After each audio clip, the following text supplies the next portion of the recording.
খুব অবাক লাগে কিছু বিষয় ভাবলে। সেটা হচ্ছে আমি থাকি একটা ইহুদির দেশে, খ্রিস্টান যেখানে বেশি, খ্রিস্টান ধর্মের মানুষ যেখানে বেশি, ঠিক আছে। আমি আসছি একটা মুসলমান কান্ট্রি থেকে যেখানে মুসলমানের সংখ্যা বেশি। আমি আসছি একটা কি বলবো, সহজ সরল মানুষদের দেশ ছেড়ে ভিন দেশিদের মাঝে। কিন্তু এই দেশে না আমি এখন পর্যন্ত টাকার জন্য ভাই ভাইয়ের চোখ উঠায় ফেলে এমন কোনো পরিস্থিতি দেখি না। আমাদের দেশে দেখছি, এটা কিন্তু ইহুদির দেশ। কিন্তু এই দেশে আমি বোরখা পরা বাচ্চাদের ধর্ষণ করতে কোনোদিন দেখি নাই, কিন্তু আমাদের দেশে দেখছি।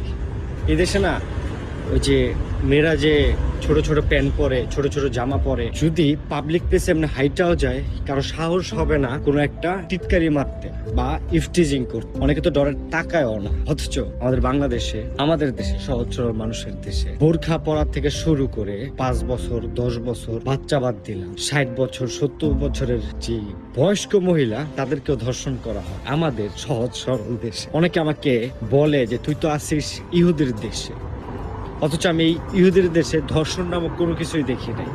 আমি আমার সহজ সরল দেশে, সহজ সরল মানুষের দেশে অনেক বাবা মাকে দেখছি যারা তাদের সন্তান একটু বড় লোক হইলে, একটু টাকা পয়সার মালিক হইলে ওই বাবা মাদেরকে বৃদ্ধাশ্রমে দিয়ে আসে। কিন্তু এই ইহুদির দেশে কি করে জানেন? ওই বৃদ্ধ বাবা মাকে তারা কাজের জন্য সময় পায় না দেখার, তার জন্য আরেকটা মানুষ হায়ার করে, ভাড়া করে তাদের বাবা মা সন্তানকে দেখার জন্য। মাস গেলে তাদেরকে উচ্চ সংখ্যায় টাকা দেয়, লাখখানিকের উপরে। এটা যদি বাংলাদেশে ধরি, আমি আমার দেশে জাম দেখছি, ময়লা আবর্জনা দেখছি, কোলাহল দেখছি, মারামারি কাটাকাটি দেখছি, বাবা মার সাথে সন্তানের বিরোধ দেখছি, জামাইয়ের সাথে বউয়ের মারামারি দেখছি, ঝগড়াঝাটি দেখছি, কোলাহল দেখছি, সবকিছু দেখছি। কিন্তু আমি এই ইহুদের দেশে দেখিনি। এইখানে আপনি যদি কোনো মেয়েকে টর্চার করেন, টর্চার শুধু না, বুলিং করেন, আর সে যদি একবার পুলিশের কাছে কমপ্লেইন করে, তাহলে মনে করেন আপনার জীবন শেষ। এবার আপনি অন্য দেশের মানুষ হন বা এই দেশের মানুষ হন, মেয়েদের এতটাই প্রাধান্য এই দেশে, এবং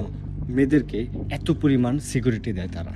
আপনি কখনো শুনবেন না যে এই ইহুদির দেশে তারা মনে করেন যে আমি তো ইতালিতে থাকি, তো ইতালিতে ইতালিয়ান চুরি করছে বা ছিনতাই করছে বা ইফটিজিং করছে বা ধর্ষণ করছে, কখনোই শুনবেন না। কিন্তু আপনি এটা ঠিকই শুনবেন যে অন্য দেশ থেকে যারা আসছে, হতে পারে সেটা পাকিস্তান, হতে পারে বাংলাদেশি, হতে পারে অন্যান্য দেশের মানুষ, তারা চুরি করছে, তারা ছিনতাই করছে, তারা ইফটিজিং করছে, তারা ধর্ষণ করছে, শুনতে পারবেন। কিন্তু এই ইহুদিরা করে না। আমি জানি না, আমি অবাক। আমি আমার এই প্রশ্নের উত্তর পাই না, কেন আমি শুনতে পারি না। আমার দেশটা ভালো, আমার দেশের মানুষরা সহজ সরল, এরা না খারাপ। আমাদের দেশের মানুষের মতো হওয়ার কথা, তাহলে এরা এমন কেন? আমার দেশের মানুষ তারা দেখেন বৃদ্ধ হয়ে গেছে, কত ভালোবাসা। অথচ আমাদের দেশের বিয়ে শুরু হয় কাপল ব্লগিং দিয়ে আর শেষ হয় তালাক দিয়ে। হ্যাঁ, আমি বলতেছিলাম ইহুদির দেশের